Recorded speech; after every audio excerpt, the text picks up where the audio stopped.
suficiente.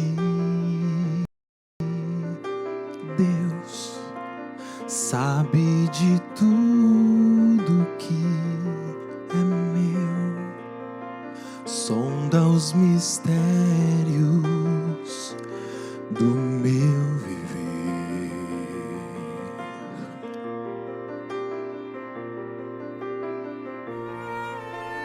Onipotente Deus, dono de toda força, nada compara ao teu poder. És totalmente amável para mim, totalmente justo para mim, totalmente digno para mim, incomparável.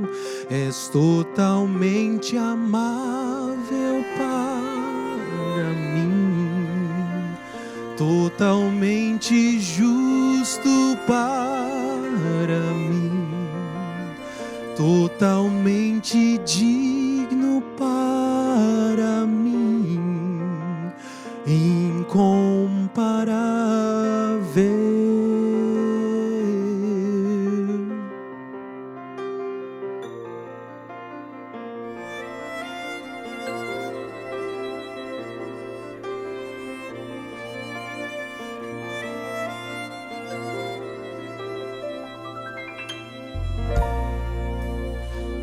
Onipresente Deus, dono do espaço e do tempo, sei que agora estás aqui. Eu sei que estás aqui junto de mim. És totalmente amável para mim, totalmente justo para mim, totalmente digno para mim, incomparável.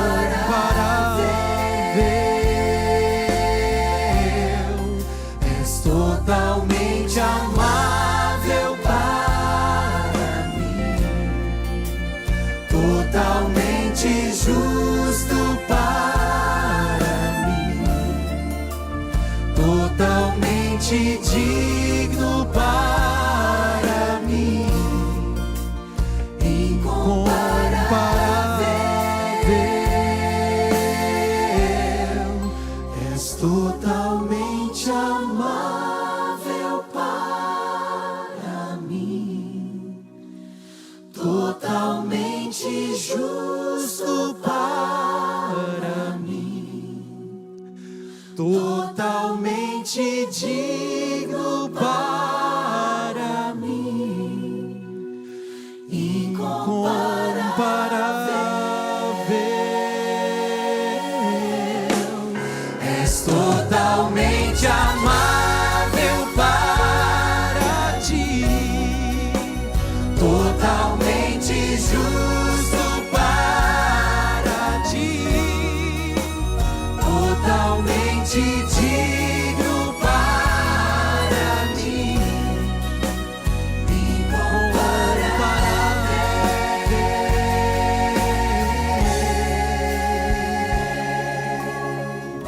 Maravilhoso Jesus.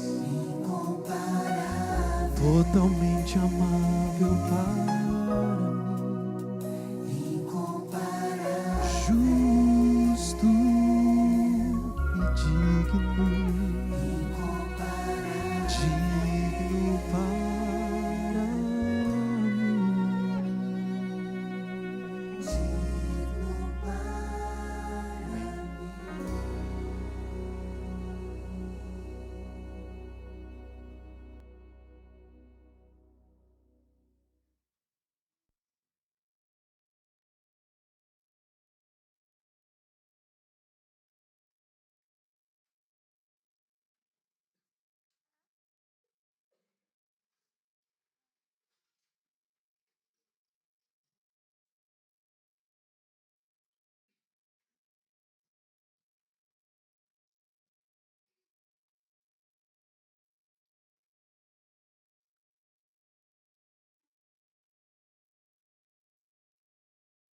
Boa noite a todos. Obrigado, Lucas, por este momento. Um belo livro que trago aqui para nós, hein? Um belo livro, hein? Como é que estão hoje? Mais ou menos? Mais ou menos? Quem disse mais ou menos? O dia foi mais ou menos. Há dias assim também, não é? Há muita conta para pagar, não é? Hoje é dia do pai. Nós temos um dia, as mães têm 364, não é? É o que se costuma dizer. Hoje é o dia do pai, um feliz dia do pai a todos. Um feliz dia também ao meu pai, que está aqui. Muito bem. Um olá às visitas, às pessoas que estão aqui pela primeira vez. O tema, só para fazer aqui um breve resumo do que estamos aqui a comentar esta semana para as visitas. O título desta nossa sessão semanal é Viver com Deus ou Sobreviver sem Ele. E cada dia nós falamos e discutimos um tema. Começamos no tema que é a identidade, quem sou eu. Depois começamos pela honestidade. Depois de nos reconhecermos, sermos honestos e irmos em direção ao joelho no chão e perdão a Deus.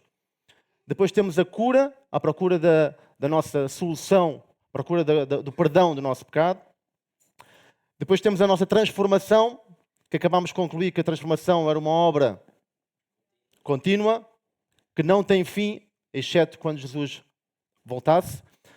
E ontem tivemos a falar do tema confiança. E o tema confiança, para vocês sempre que determinam a palavra da noite, não é? Os jovens, espero que tenham pensado nisso. Qual é a palavra que vão atribuir para o dia de ontem? Confiança.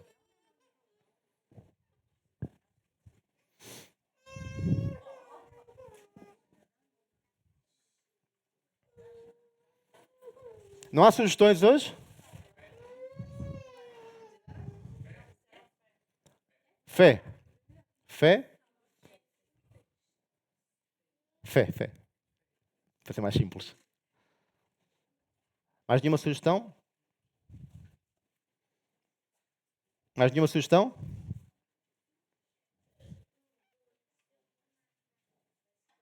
Não? Fica fé?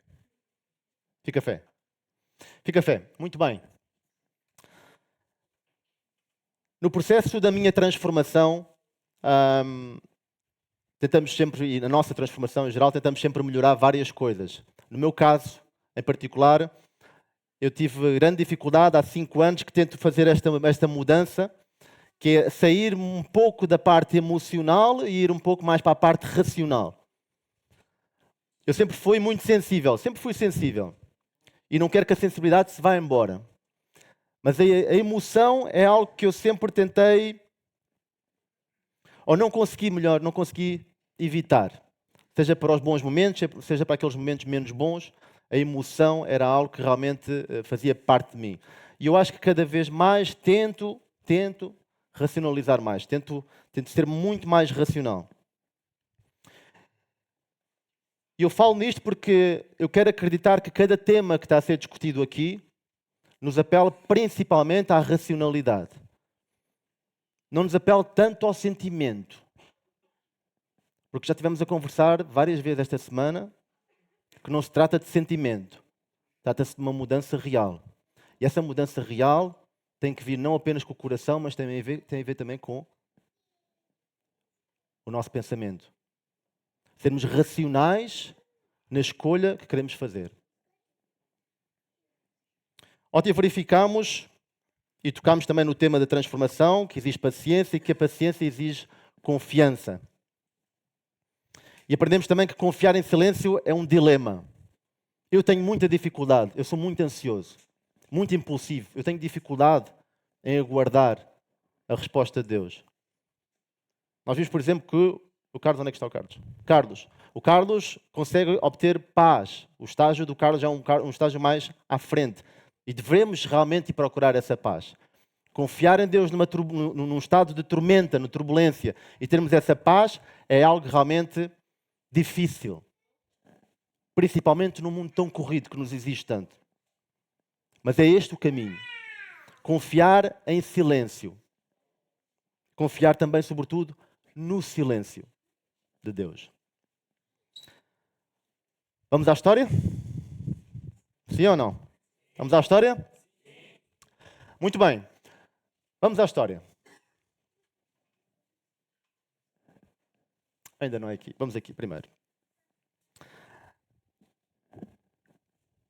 Histórias de amor e de tragédia na história de Portugal não faltam. Podíamos ficar aqui a semana toda a falar de algumas delas.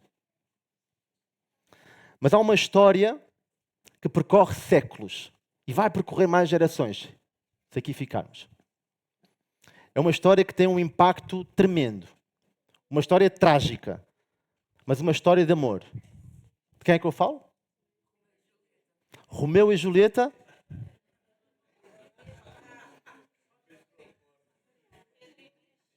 Vamos recapitular tudo. E foi porque vocês tiveram a ver ali o slide. Quem é que disse Pedro e Inês? Pedro e Inês. Pedro e Inês de Castro vivem um Romeu e Julieta, mas vivem um Romeu e Julieta verdadeiro. Verdadeiro. Sabem que a doutora Maria Leonor Machado de Sousa, professora catedrática da Universidade Nova, ao Diário Notícias ela disse: Romeu e Julieta, ou Tristão e Isolda, são histórias de grandes paixões, mas são histórias lendárias. Esta, que vamos falar hoje, é uma história verdadeira. Esta está documentada pela história. E por isso é que esta história é muito especial. É mesmo muito especial. Sabem que a Inês não é portuguesa. Ela nasceu na Galiza, em Espanha. E não era uma mulher qualquer. Inês de Castro era uma mulher de nobreza. Ela era filha de Pedro de Castro. E Pedro de Castro era só um dos homens mais importantes da corte de Afonso XI de Castela, de Espanha. Ok? Já estão a ver quem era a figura, não é? Antes disso, então, vamos fazer aqui um resumo para percebermos um bocadinho o caminho da Inês e um bocadinho do Pedro também, porque o Pedro já sabemos que teve os seus casamentos oficiais, já sabemos que teve as suas relações extraconjugais, porque eu já falei nisto esta semana. O Pedro não era rei de Portugal na altura. O Pedro era apenas príncipe. O rei era o seu pai, Afonso IV. Século XIV. Reinou durante 32 anos. E temos ali Pedro. E Pedro estava de casamento marcado com Dona Branca e o casamento foi anulado. Depois, temos o que efetivamente se concretizou com Dona Constança. Depois, a relação extraconjugal com a Inês de Castro. Também houve outra relação extraconjugal com Teresa Lourenço. Desta relação nasce quem? Eu já falei nisto. João de Avis. Muito bem. João de Avis, que muda para a segunda dinastia, que é a dinastia de Avis. Portanto, nós hoje vamos falar de Constança, vamos falar de Pedro, logicamente, mas de Inês de Castro.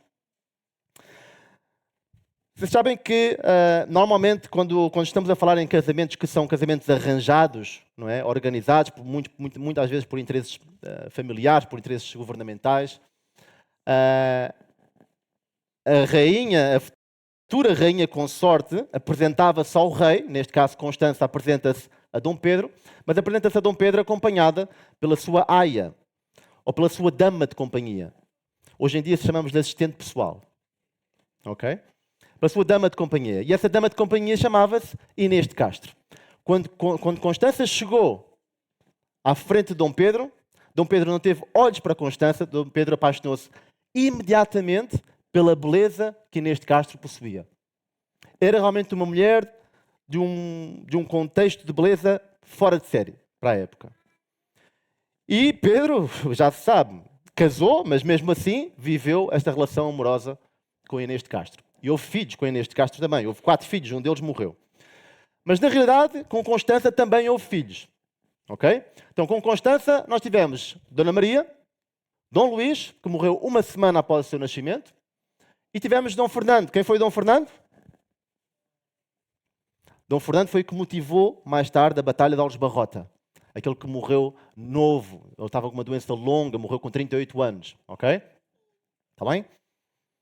Não se preocupe que não vai haver questionário. Ontem eu estava a brincar.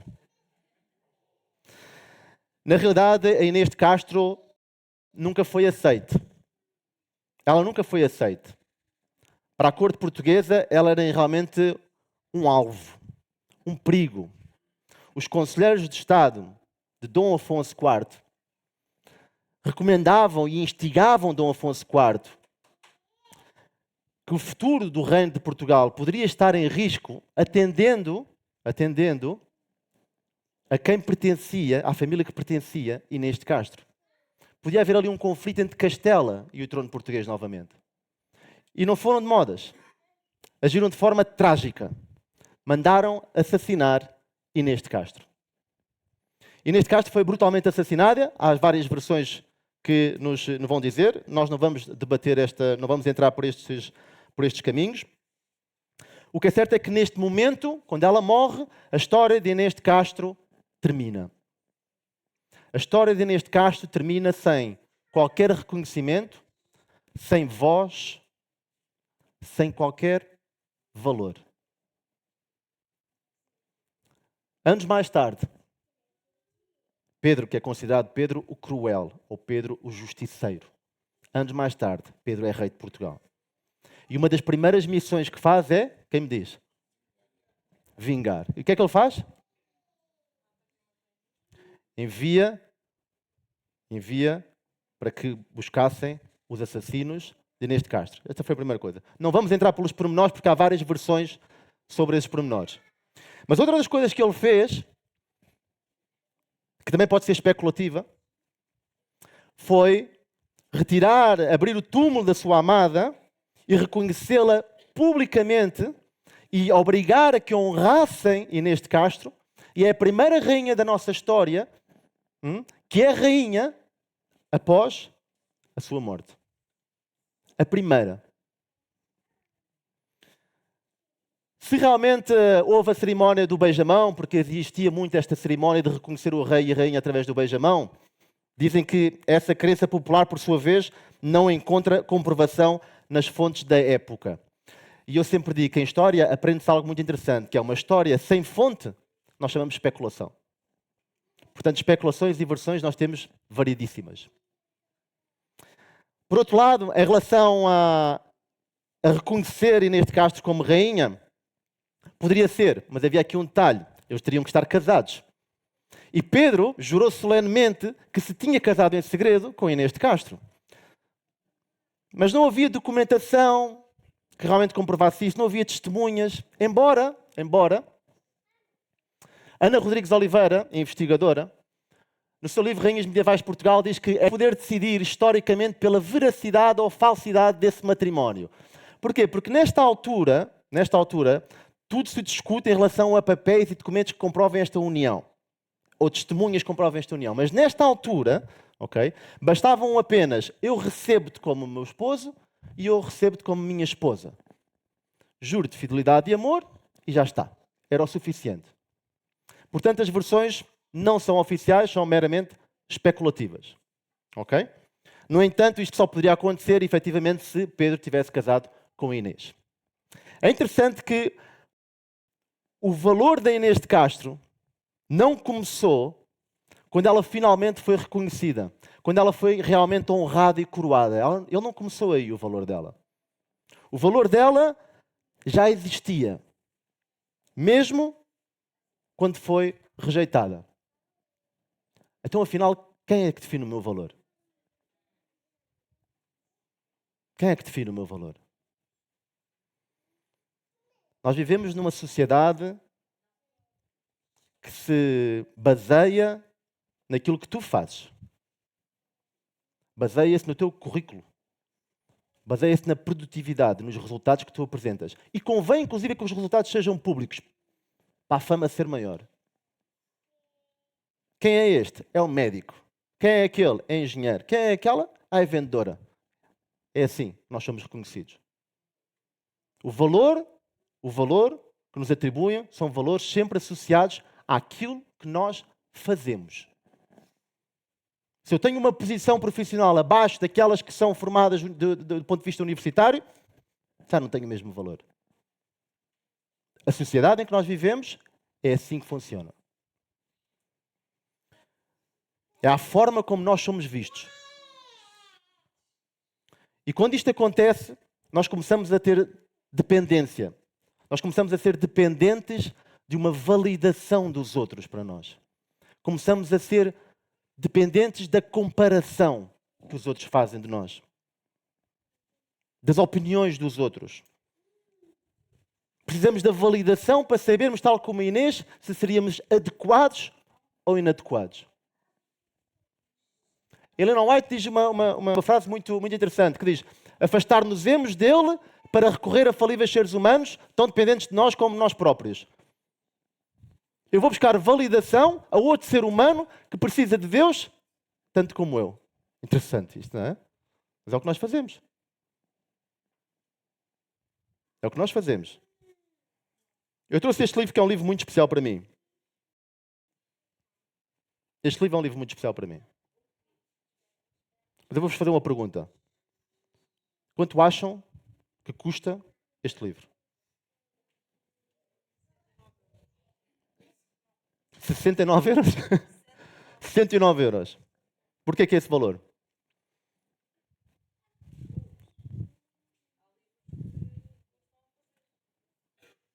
Ok? Capa mole, ok? Tu dás que uns 60, 70? 70 euros, ok? E se eu te disser que este livro está autografado pelo autor? Aumenta.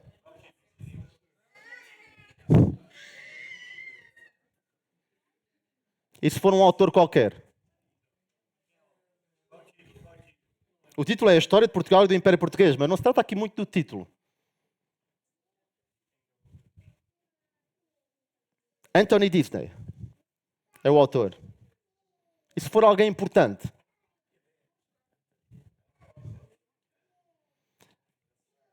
É interessante, porque agora vamos imaginar que eu tenho outro livro igual. Ok? Vamos imaginar que eu tenho outro livro exatamente igual. A mesma capa, as mesmas ilustrações, logicamente a mesma história. O que mudou aqui foi o que lhe dá o valor. Ok? Porque um está autografado e o outro não. Certo? Alguém deixou aqui a sua impressão, a sua marca. E por isso o valor por estar autografado é maior. Porquê?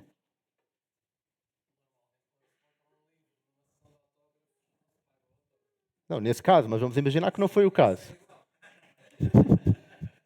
Vamos imaginar que não foi o caso.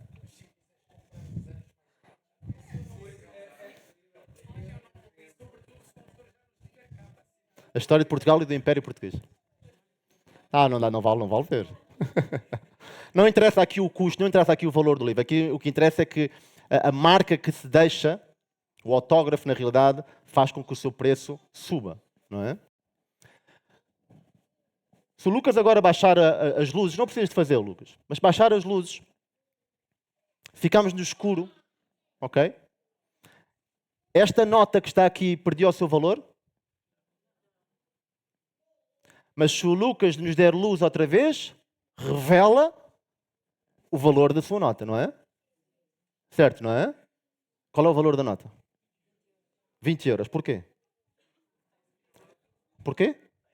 Está escrito, não tinha reparado. Está escrito. É verdade. É verdade, porque realmente o nosso sistema decreta que esta folhinha com o número 20 equivale a 20 euros. O nosso sistema diz isso. Agora vamos supor que eu amasso esta nota, tal e qual como está ali. O valor da nota? 20 euros na mesma? Vou pegar na nota, vou tirar para o chão e vou pisar. Quanto é que ela vale? 20 euros na mesma? Amasso a nota, coloco a nota no chão, apago a luz e a nota tem sempre o mesmo valor? Interessante. E se rasgar também. Interessante. Isso não rasguei. Não se brinca com o dinheiro também. A condição da nota não alterou o valor dela, pois não? Então quanto é que vales tu?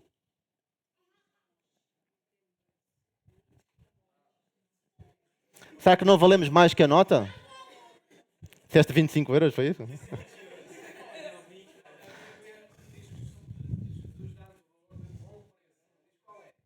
Bom preço. isso é que eu nem sequer discuti aqui o preço do livro, inclusive.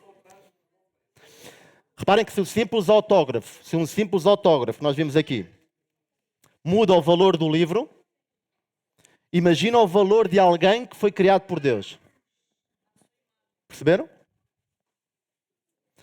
Se o simples autógrafo mudou o valor deste livro, imagina o valor de alguém que foi criado por Deus, como diz a Bruna, à sua imagem. Está bem autografado. Assim como a nota é decretada pelo nosso sistema, o teu valor, o valor de cada um de nós, é decretado por Deus. Ou seja, o mundo pode tirar a tua luz, pode amassar-te, pode pisar-te.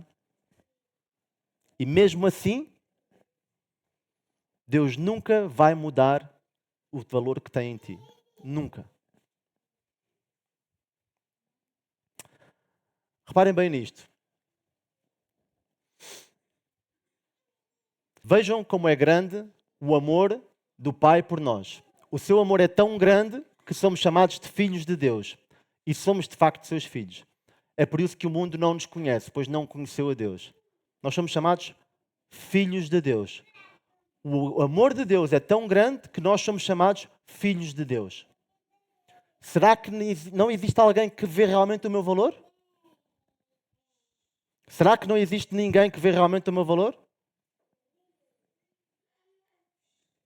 Temos mais dúvidas? Não se vendem 2 passarinhos por um asse? Um asse era uma moeda romana, de cobre, de valor muito baixo. Podríamos dizer que seriam agora os nossos 2 cêntimos. Não se vendem 2 passarinhos por um asse? E nenhum deles cairá em terra sem a vontade de vosso Pai. E até mesmo os cabelos da vossa cabeça estão todos contados. Não temais, pois mais valeis vós do que muitos passarinhos. Será que não existe alguém que vê realmente o meu valor? Não estão convencidos ainda? Porque Deus amou o mundo. Que deu o seu Filho unigênito para que todo aquele que nele... Será que não existe alguém que vê realmente o meu valor?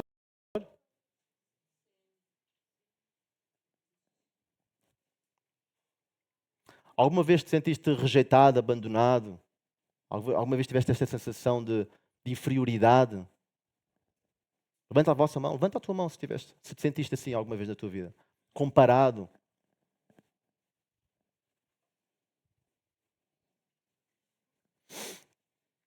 Nós por vezes temos amigos na nossa escola, temos amigos da nossa universidade, temos colegas de trabalho, amigos do nosso trabalho inclusive, que quando ascendem a determinada posição, seja ela em que setor se encontre, já te olham de uma forma diferente. Já te olham com uma certa superioridade. Faz-me lembrar também alguns, perdoa-me se alguém aqui o é, mas faz-me lembrar alguns influencers que necessitam da sua posição lá em cima, graças aos seguidores que têm cá em baixo, e que olham para eles da mesma forma. Porque o influencer principal, que se chama Deus, está lá em cima, olha para nós cá em baixo e não tem tantos likes nem partilhas como têm os influencers daqui.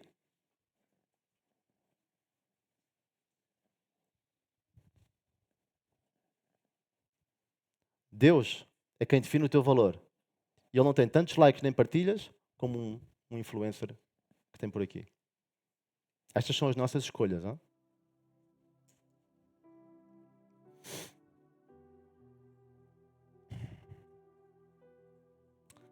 Há traumas na nossa vida que deixam marcas. Há traumas que nos deixam marcas.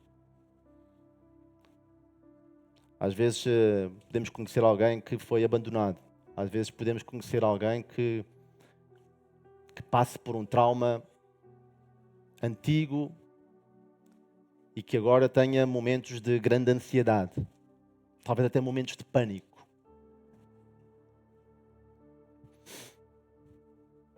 Este tipo de traumas, até para a psicologia, é difícil de lidar. Os psicólogos têm dificuldade na gestão destes mesmos traumas. Eu conheço uma pessoa Eu conheço uma pessoa, ela não tinha tudo, mas ela estava muito estável na vida. Financeiramente estável, não era rica, estava simplesmente estável na vida. Tinha tudo. Tinha emprego, tinha mulher, tinha casas, tinha lojas. Estudou comigo.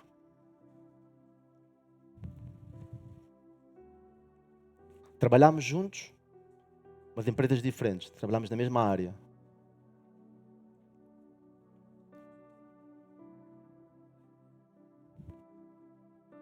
Há 6 anos que eu mantenho contacto com ele. Ele está preso, devido aos seus erros. Mas ele sente-se isolado agora, ignorado, por tanta gente que o rodeava. Abandonado. À espera que o dia passe, um de cada vez.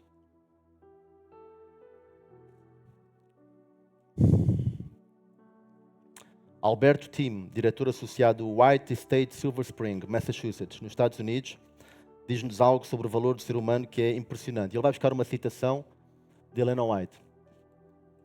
E a citação é esta: as relações entre Deus e cada pessoa são tão particulares e íntimas como se não existisse outra pessoa na Terra a quem Ele desse seu filho, ou por quem Ele amasse tanto. Isto quer dizer que podias só tu existir, Ismael, aqui. Só tu no mundo. E Deus enviava Jesus para morrer por ti. Só tu.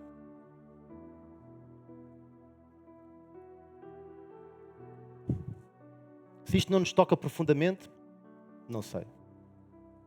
Eu não estou a falar de influenciadores, não estou a falar de governantes, não estou a falar de presidentes. Eu estou a falar do Criador.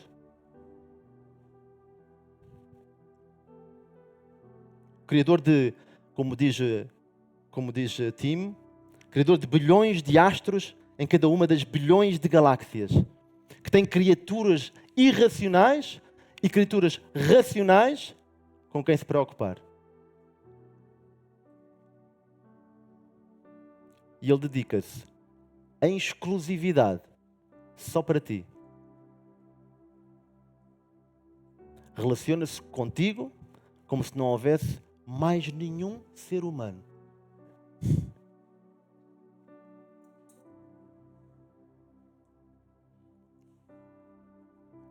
Nós não merecemos isso nem de pessoas importantes.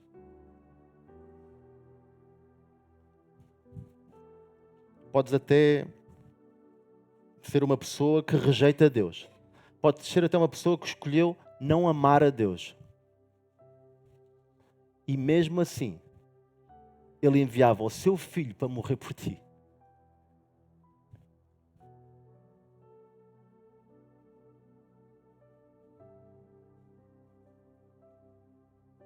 Um valor, o teu valor, que é definido por Deus.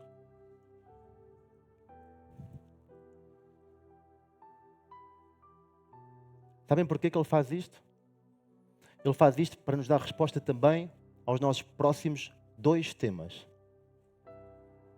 que são os finais. Ele faz-nos isso com o propósito de montar um plano de salvação para ti, para que possamos viver na eternidade com Ele. Propósito e eternidade são os próximos 2 temas que nós vamos falar. Propósito é amanhã. Estamos na reta final da soja. Eu não consigo expressar, e aqui já vou fugir da racionalidade outra vez, a emoção que eu tenho e a preocupação ao mesmo tempo que eu tenho de que faltam 2 dias e vocês em cada dia tiveram tempo para se conhecer um pouco mais.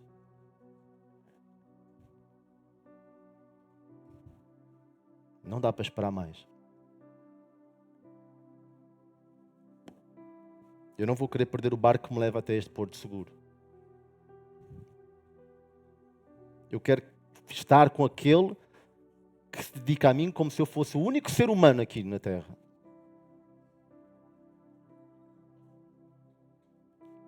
Deus está à espera da tua decisão. Deus está à espera da tua decisão. E o meu conselho é que toma o teu caminho rápido. Porque um dia que passa é uma oportunidade a menos que tu tens.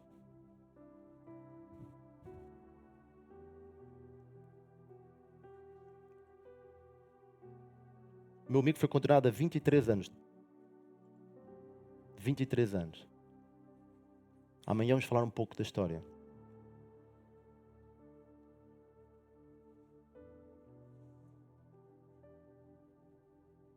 Por favor, não se esqueçam de quem atribui o vosso valor. Não escutem as validações de fora. Os valores que vos dão de fora. Não escutem só por aquilo que fazem. É Ele que define o teu valor. Ponto. Que Deus vos possa abençoar muito. Próximo tema de amanhã. Propósito. Não o propósito de Deus, porque isso já foi partilhado. Mas qual será o nosso propósito aqui? Identifico-me, sou honesto, sou curado, sou transformado, confio, reconheço o valor que Deus me dá. E agora? Qual é o meu propósito aqui? O que eu faço com isto tudo? Com toda esta mudança? Sento-me e aguardo a vinda de Jesus?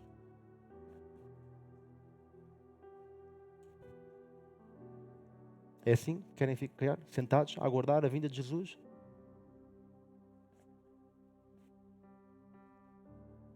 Não dá para ficar a aguardar a vinda de Jesus assim.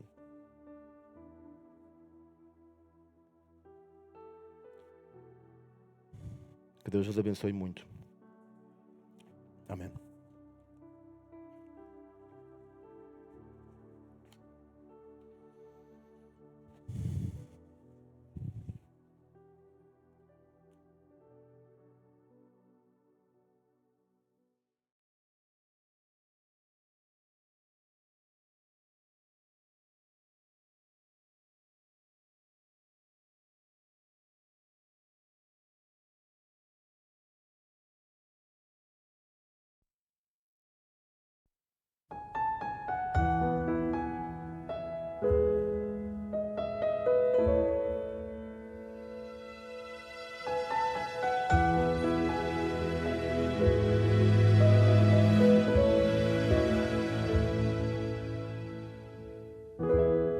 Quem sou eu, Senhor, que espero ouvir tua voz?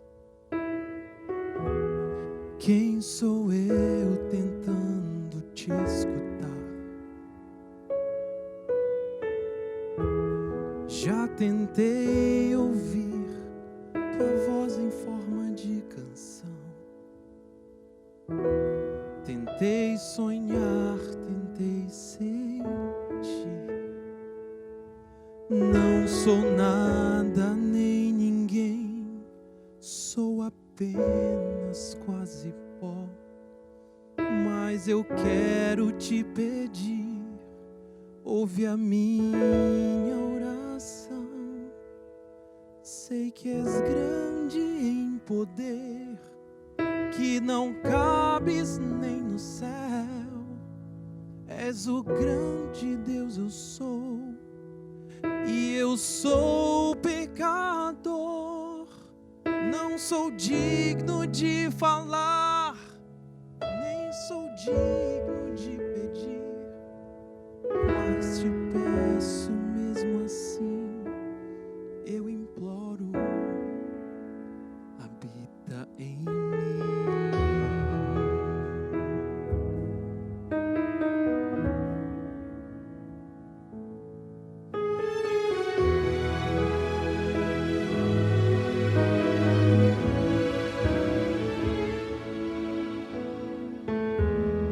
Quem sou eu, Senhor, que espero ver a Deus?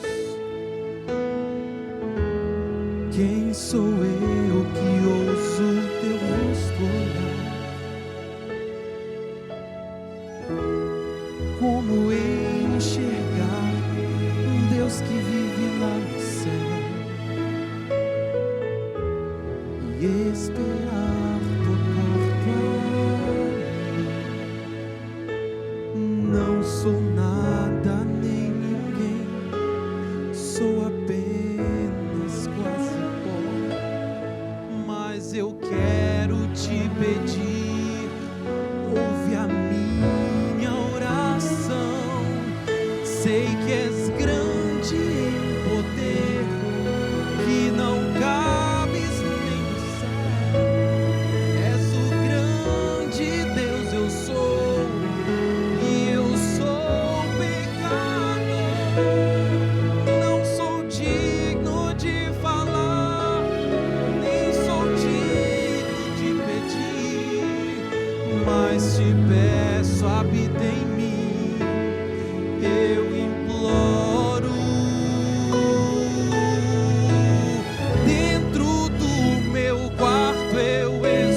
Deus eu sou e tu és pecador, não és digno de falar, nem és digno de pedir,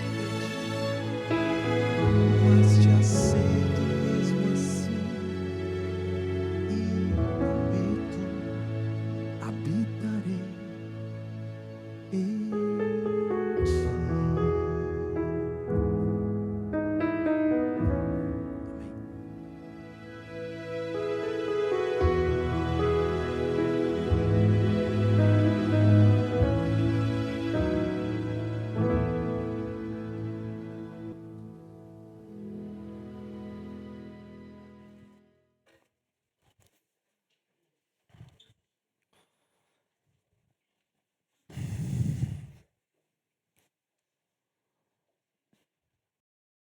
Senhor, graças te damos, Senhor, pela saúde, por mais um dia, Senhor. Nesta maravilhosa semana de oração, Senhor. Em particularmente, Senhor, te digo, Senhor, que para mim tem sido uma bênção tremenda, Senhor. Que essa bênção possa ser realmente derramada também no coração de cada um que está aqui presente, Senhor. Oh Pai, poderia ser só eu neste mundo e tu enviarias na mesma o teu filho para aqui, Senhor. Que cada um de nós, Senhor, reflita e medite esta noite, Senhor, neste pequeno, tão gigante detalhe, Senhor. Que realmente o propósito de cada um ao sair hoje daqui, que o propósito possa ser realmente pensar na vida eterna, Senhor. Que não pense que o mundo só oferece rosas, Senhor. Por favor, Senhor, toca o coração, Senhor. Não apenas dos jovens, Senhor. Nós adultos, Senhor, que pensamos às vezes que sabemos tudo, que temos as decisões já formadas. Muitas das vezes esquecemos-nos que estas decisões já formadas são validadas pelos outros, Senhor. São valorizadas pelos outros, Senhor. E nós temos que estar nesta sociedade porque os outros nos aceitam assim, Senhor. E nós vamos ter que remar contra a maré, Senhor. Por favor, Pai, toca no coração de cada um, Senhor. Que a tua mensagem seja espalhada, Senhor, para que possamos entregar-nos todos a tempo de subirmos contigo. É o que te peço em nome de Jesus. Amém.